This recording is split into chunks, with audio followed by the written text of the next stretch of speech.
Welcome again to our showcase event. Are you all having a great time this morning? Just wave your hands if you're having a great time. All right, I see you. I want to take an opportunity to thank our 60 or so team members that we have here in Brazil, because this is a beautiful and amazing event, and I am so proud of that team. And I've been talking to all of you, and I know that you feel great about what we have here today. We have amazing customers in the room, and I hope I get a chance to talk with many of you over the break. So here's the thing, I am the people officer of the company. So because of that, I'm not going to talk about WhatsApp. I'm not going to talk about software. I'm going to talk about something that I am super passionate about, and that is people and culture. And one of the things that I've learned, I have a little saying, that is that culture eats strategy for breakfast, okay? So what that means is, as a company, you can have an amazing product, you can have an amazing strategy, but if you do not have a culture, you will not win. And that's what I'm going to talk about, the intersection between people and culture. Now, I've been doing this for a while. I am a lifer, chief people officer, or HR officer. That's where I started my career. That's what I love. And what I know is that change and transformation, it's really hard. And it really takes a lot of focus and making sure that you're thinking about your people and your culture to really have the opportunity to grow and scale a company. What's interesting is the way that we are all growing and scaling companies now, it's not the same as when I started my career. And as you heard Mikkel say, so many things have been disrupted and just changed and evolved. And we can't make the same decisions the way that we made them in the past. So if you are scaling and growing a company, and I know that many of us here in the audience are, we've got to look at our assumptions about things. We've got to challenge our ideas, and we've got to do things in a new way. And that's what keeps me excited. I'm super passionate about change and transformation because it allows us to do things differently, and it gives us a new platform. At Zendesk, we try and make sure, though, that we're doing it in a way that is very authentic, very transparent. So what I thought I would do is share with you what the journey is like for us, how we are putting our people and culture and something that I call the employee experience at the heart of our customer experience. And I'd love to make sure that I tell you the good and the things that are kind of tough for us. So we actually think of our employees as customers. We've known that for a while. If you've ever worked in human resources, you know you have to think of your employee as a customer. That means you have to know what that employee's needs are, what their wants are. But what is different in today's companies is that we can't just, do that halfway. We have to do it in a big and impactful way, just like we have to do customer experience in a big and impactful way. Because if we don't, as an employee, if we don't really know what our internal customers, our employees think, then those employees will go somewhere else, just like our customers will go somewhere else. So we have a theory that if we can create an amazing employee experience for our employees, then they will go and create an amazing experience for their customers. That's our hypothesis, and we believe it, and we know it because there's a big correlation between happy employees who are going through a great experience and really better customers. So I had the opportunity to meet with about 40 customers yesterday, and someone actually asked me, they said, well, what is this amazing experience that you all are building? And I kind of joked because it was a customer. I said, I can't tell you because then you might build it too. But just kidding. We love to share those ideas. So when we think about an amazing employee experience that can help drive the customer experience, we think about some building blocks. We think about what is the type of work that our employees want to do. Everybody wants to be involved in work that is changing, that's innovative, that's easy, that isn't difficult. So we all often spend a lot of time thinking about how can we make that work better.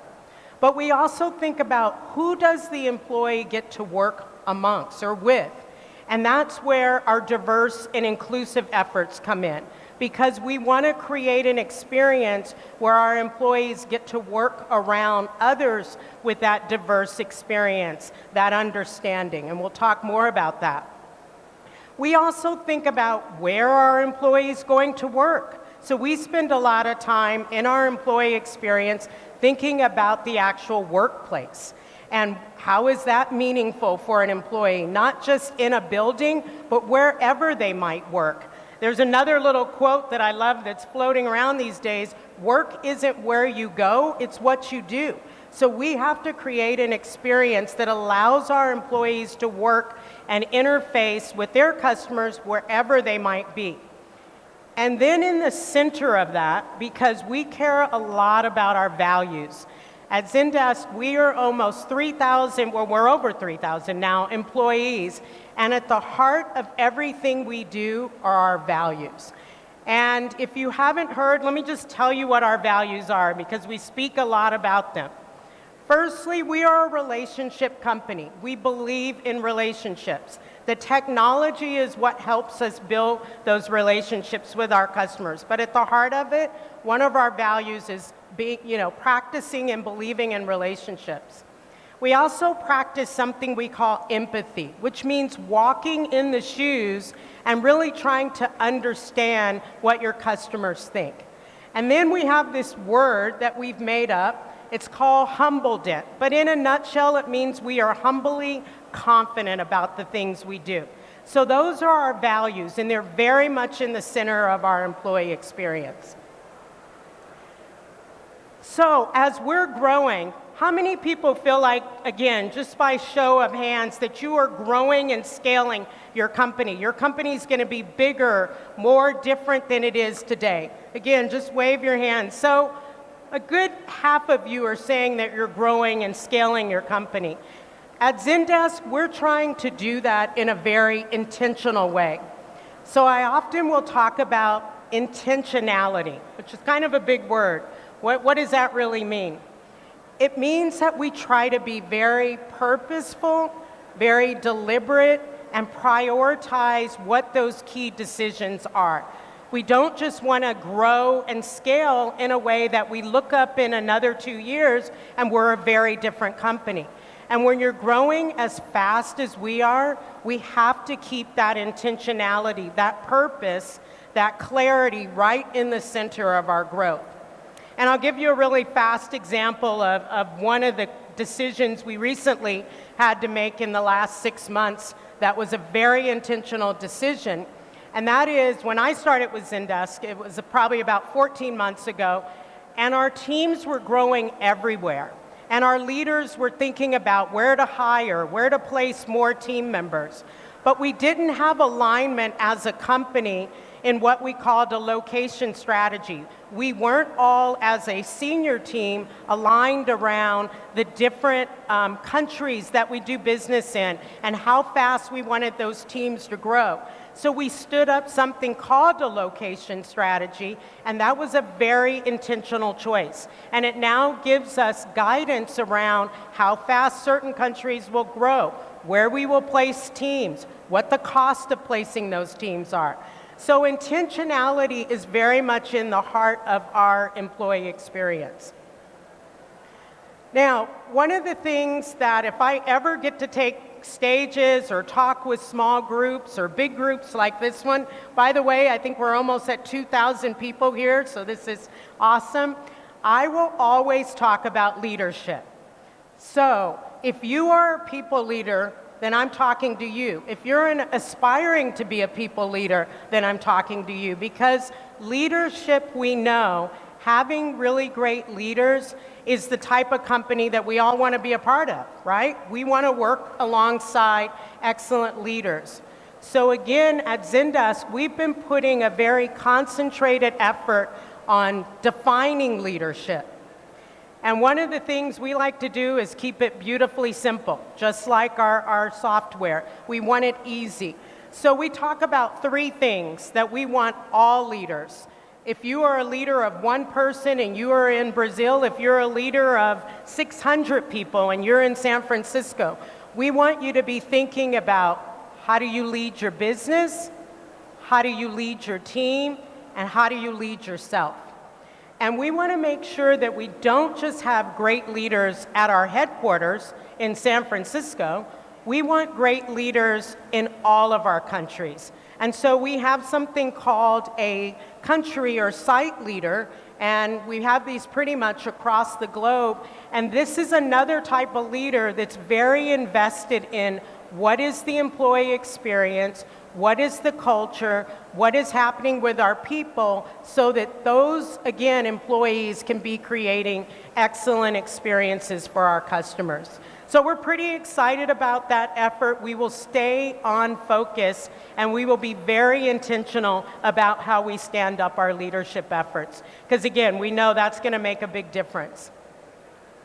So let me talk about something else that's really important to us, and that is how we live our values outside of the company. We're not just interested in being a company that makes great revenue, sells a lot of things, and makes profits. We want to scale our values and take that externally into the communities that we live in and that we do business in. And we call this our social impact. And so many of the employees at Zendesk will actually volunteer in the communities that they work in. And when I say volunteer, that can mean sharing their wisdom or their experience about something with someone who may not have that same experience. It could be spending your time. But that volunteerism ends up being, you can see, a total of 10,000 hours that we have logged. This is very important to the employee experience at Zendesk. We did a study with a big university in the States, in the United States, and what we found out is that when employees are volunteering, when they're spending time in their communities, they're actually developing that helping mechanism that is aligned with helping our customers. So who knew? They're doing something externally to make it better, but it's also a skill and a trait that translates right to our customers. And so we have 2 organizations in the room. There are a couple of people around with yellow shirts, I think maybe an orange shirt. It might be the orange shirts. And that is our PAC organization here in Brazil and our EOS organization. And let me say a little bit more about PAC, because I'm going to show you a video of some of the work. This is again a place where our employees volunteer. When I read about what PAC does, they are interested in the next generation of leaders. Those youth that are between 0 to 17 years old that may be at risk. They might be at risk in the community, they may not have the right housing, the right education, so they have built actual homes to service those youth. Here's the thing, let me tell you, actually go upstairs, we have our social impact booth. And the PAC team that's in the organization here, they are here. They're waving in the back. Take a look in the back with the orange shirts. They are upstairs at our social impact booth. Go take our empathy quiz. Learn more about how this is such an important part of our employee experience. Okay, let me talk about 2 more things before I finish up here. I talked to you about it matters to us where our employees work. And so we pour a lot of our culture into our workspaces. These are some beautiful pictures of some of the locations at Zendesk. And what I want to say is these are spaces that our employees can create the next best product. They can collaborate with their diverse teams. They can concentrate. They can just be in a space that is very much the Zendesk culture. If you ever happen to be in our San Francisco office, you will see it's created with a lot of transparency, a lot of openness. Our Dublin office in Ireland brews coffee right in the beginning when you walk in, and that's where a lot of great ideas are shared. And we just opened a new office in Singapore. I understand there's 50,000 square feet of the total space that is dedicated to nothing but collaboration, because these environments are really, really important to us. And when it matters to us how we create our workspaces. So the last thing I want to talk about is something, again, that is really central to my role as this Chief People Officer. And that is that we are focused on creating diverse and inclusive teams at Zendesk. And I'm not going to go on too long about this because our CFO, Elena Gomez, and our CMO, Jeff Titterton, are going to talk about this in the last panel. But firstly, what do I mean when I say diverse? That word gets used a lot. I'm talking about diversity of thought, diversity of experience, diversity of background. There are many, many dimensions of diversity. And one of the things I noticed coming to Brazil for the first time, this is my first visit here, is that culture and diversity is alive and well in this country. And that is very exciting. So at Zendesk, what are we trying to do? We are trying to make sure that we have a diverse team and that we actually have leaders who will build diverse teams, that they will actually hire people with those different experiences. And then they'll create an environment where those diverse perspectives can live.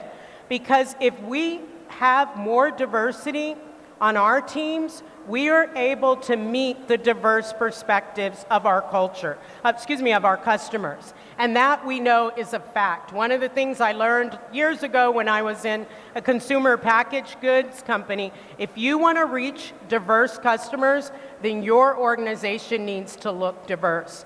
But we also hear it from our employees. They want to be a part of a diverse environment.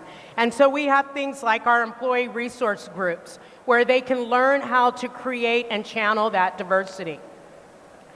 But it's not just about having diverse people or having diverse points of view. You have to make sure that these employees are thriving. And what do I mean by thriving? We all know when we've been in a company and we've grown, we've learned, we've been, accessed for our contributions. That's what thriving is. So our bar is not to just put diverse individuals or perspectives, but to really create inclusivity where those individuals, those perspectives can thrive and really grow.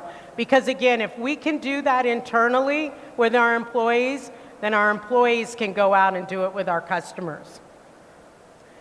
So I'd like to close sort of where I started, which is if we can create an amazing employee experience, really have a culture that is different, that is purposeful, that is meaningful for us, then we know we can go out and do so much better with our CX strategy. And that's why if you caught the title of my talk here, it was Put Culture and People in the Heart of Everything You Do in Your CX Strategy, and you will definitely be winning more. So thank you, and I hope I get a chance to talk with some of you on the break. Best to you all.